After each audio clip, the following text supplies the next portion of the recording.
Coucou, j'espère que tout le monde se porte à merveille. Nous allons couvrir aujourd'hui le thème de l'agisme. Allez, on commence.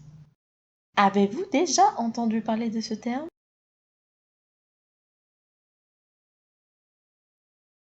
D'après le docteur Robert Butler, l'agisme est un processus par lequel des personnes sont stéréotypées et discriminées en raison de leur âge et qui s'apparente à celui du racisme et du sexisme. Il peut donc s'agir d'une personne discriminée à cause des stéréotypes qui sont associés à son âge et aux caractéristiques liées à son apparence, à son comportement, à son mode de vie et à ses perceptions des choses. L'agisme peut concerner les personnes de tout âge. On ne verra donc plus la personne mais juste son âge. Par exemple, on verrait une personne âgée être associée à la perte d'autonomie, la vulnérabilité, l'ennui, la fermeture de l'esprit, la paresse, le blocage dans le passé, la fragilité, l'isolation, la maison de retraite, l'abandon et la négligence. Ou dans des situations dans lesquelles les individus vont prendre des décisions pour les personnes âgées ou même ils vont les traiter comme des enfants, par exemple, parler très lentement ou bien très fort. Imaginez donc ce que peuvent ressentir les aînés face à toutes ces idées reçues. Peut-être, mais la diminution de l'audition due à l'âge est presque physiologique et nous allons tous y passer. Pas forcément, on parle d'une discrimination due à l'âge. Donc, à moins que la personne ne le mentionne, il ne faut jamais assumer que quelqu'un entende mal juste à cause de son âge. Ok, c'est intéressant.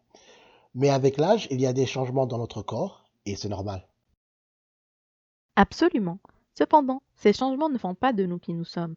On peut avoir les mêmes caractéristiques à 35 ans, à 15 ans ou même dès la naissance.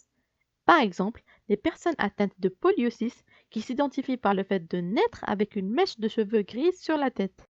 L'agisme ne concerne donc pas seulement les personnes âgées, mais aussi les jeunes. Il cause une ségrégation reliée à l'âge et ceci nous vient d'une représentation stéréotypée présente dans notre culture populaire, notamment dans les films, les vidéos de musique, les dessins animés, les réseaux sociaux, les publicités, etc. De tout cela va se développer une exclusion sociale qui marginalise les personnes opprimées et les laisse dans une position De doute, de peur, de solitude, d'isolement, de perte de confiance en soi et même de dépression. D'accord, que pouvons-nous donc faire afin de contrer cet agisme?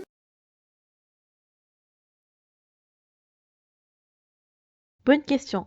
Tout d'abord, il faut garder en tête que les personnes âgées sont des êtres humains comme toi et moi, et non pas un groupe homogène. Chaque individu possède sa propre personnalité, ses choix, sa volonté, sa culture, son orientation sexuelle, ses normes et son histoire.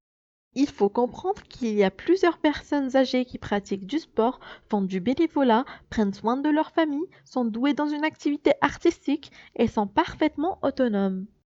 Comme solution, nous proposons d'enseigner la définition de l'agisme dans les écoles primaires afin que les futures générations prennent conscience de l'importance du respect de chacun dans l'espoir de supprimer ce phénomène social. En bref, il suffit donc seulement de posséder un esprit ouvert et de respecter la diversité des autres, car après tout, l'âge n'est qu'un chiffre, n'est-ce pas?